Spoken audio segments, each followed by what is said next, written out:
திரு துரைமுருகன் அவர்களை பழிவாங்கும் நடவடிக்கை தான் இது, நாங்கள் வெற்றி பெற்று போகிறோம் அப்படிங்கிறதுக்காக எங்களை சூழ்ச்சி பண்ணி வெற்றி பெறாமல் செய்வதற்கான ஒரு சூழ்ச்சி தான் இதுன்னு அவர் சொல்லிக்கிட்டு இருந்தார்.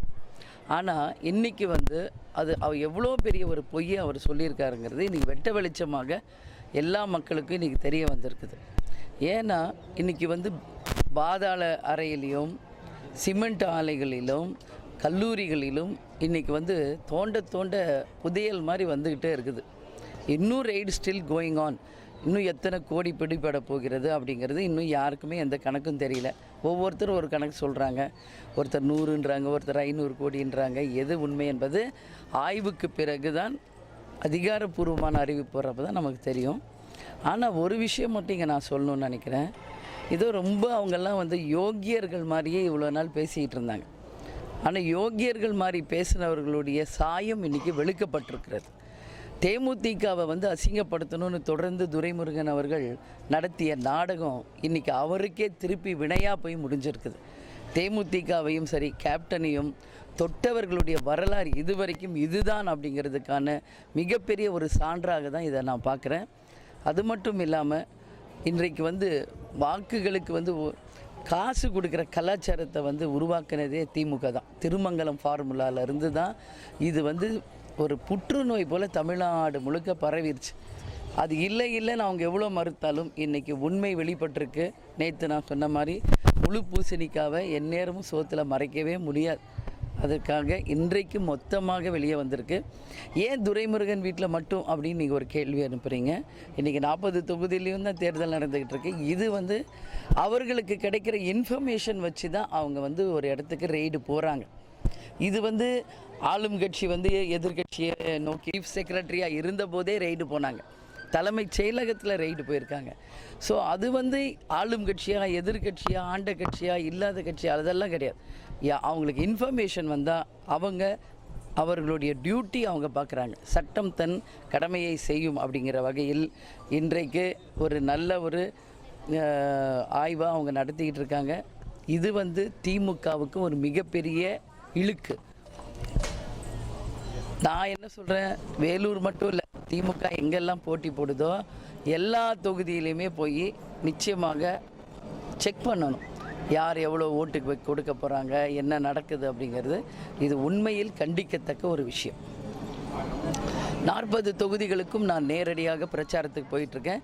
16ஆம் தேதி வரைக்கும் என்னுடைய பிரச்சாரம் தொடங்குது.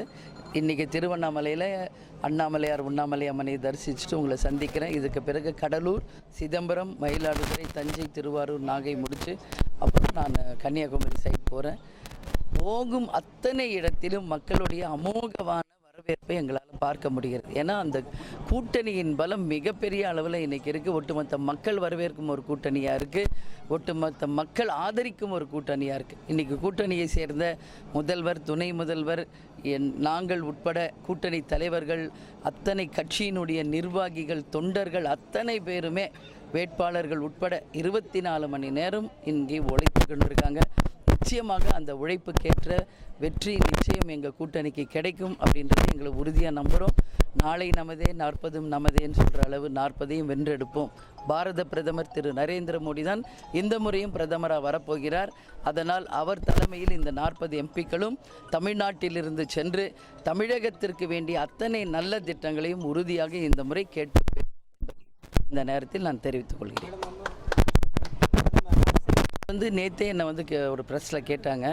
ரெய்டு போகிறாங்க, பார்க்குறாங்க, செக் பண்ணுறாங்க, ஆவணங்களை பிடிக்கிறாங்க, எல்லாம் ரைட். அப்புறம் அதுக்கு என்ன ரிசல்ட் அப்படிங்கிறது ஒரு புரியாத புதிராக தான் இருக்குது. அதே தான் நாங்களும் கேட்டுக்கிறோம். ரெய்டு போகிறது பெருசு இல்லை, அங்கே என்ன நீங்கள் கண்டுபிடிச்சிங்க மக்களுக்கு தெளிவுபடுத்துங்க, அதற்குரிய தண்டனையை வழங்குங்க. இன்றைக்கி என்ன சொல்கிறாங்க, வேலூர் தொகுதியே தேர்தல் அநேகமாக கேன்சல் ஆகினாலும் ஆகும் அப்படின்னு சொல்கிறாங்க. இது உண்மையில் கண்டிக்கத்தக்கது. ஒருத்தர் செஞ்ச தப்புக்காக எல்லா வேட்பாளருமே இன்றைக்கி தண்டனை பெறக்கூடாது அப்படிங்கிறது எங்களுடைய நிலைப்பாடு. யார் தப்பு செஞ்சாங்களோ அந்த ஒரு வேட்பாளரை நிச்சயமாக டிஸ்குவாலிஃபை பண்ணணும். இந்த தேர்தலில் துரைமுருகன் மகன் தான் இன்றைக்கி தப்பு பண்ணிடுறேன், அவரை மட்டும் டிஸ்குவாலிஃபை பண்ணுங்கள். அதுக்காக ஏன் வேலூர் தொகுதியிலேயே தேர்தல் நடக்கக்கூடாதுன்னு சொல்கிறது தவறான ஒரு விஷயம்.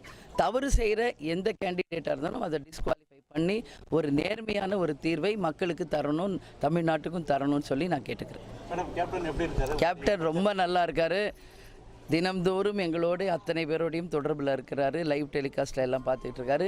கேப்டனுடைய பிரச்சாரம் எப்பொழுது எந்த தொகுதிக்கு வரப்போகிறார் என்பது நமது தலைமை கழகம் அதிகாரப்பூர்வ அறிவிப்பு கொடுக்கும். அதன்படி கேப்டனுடைய பிரச்சாரம் இருக்கும். இன்றைக்கு திமுகவை சேர்ந்தவர்கள் எந்த அளவு மோசமாக மக்கள் பணத்தை கொள்ளையடித்து கோடி கோடியாக இன்றைக்கு பணத்தை பதுக்கி வச்சிருக்கிறாங்க என்பதற்கு ஒரே உதாரணம் திரு துரைமுருகன் அவர்கள் என்பதை இந்த நேரத்தில் முன்னாடி சொல்ல கடமைப்பட்டிருக்கேன்.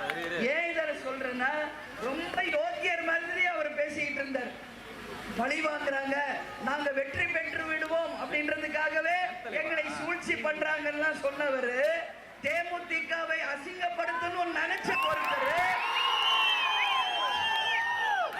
கடவுள் என்று ஒருத்தர் இருக்கிறனால இன்னைக்கு அவர் அசிங்கப்பட்டு நிக்கிறார். இன்னைக்கு கோடிக்கணக்காக பதுக்கி சிமெண்ட் ஆலையிலையும் பாதாளத்திலையும் வச்சிருக்கிற பணம் இன்னைக்கு மொத்தம் வெளியே வந்துகிட்டு இருக்கு.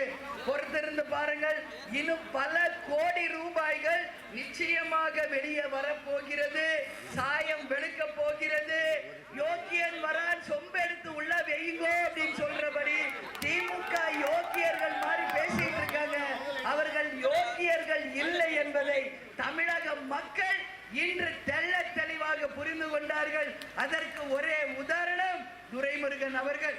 அதனால நிச்சயமாக திமுக எங்கெல்லாம் போட்டி போடுகிறதோ அங்கெல்லாமே அந்த வேட்பாளர்களுக்கு ரெய்டு அனுப்பணும்னு சொல்லி இந்த நேரத்தில் நிச்சயமாக நான் கேட்டுக்கிறேன். அந்த வகையில் திருவண்ணாமலைக்கும் நிச்சயம் வந்து எதிர்த்து போட்டியிடுபவர்களுக்கு ரெய்டு அனுப்புனா நல்லதுன்னு நான் இந்த நேரத்தில் நினைக்கிறேன்.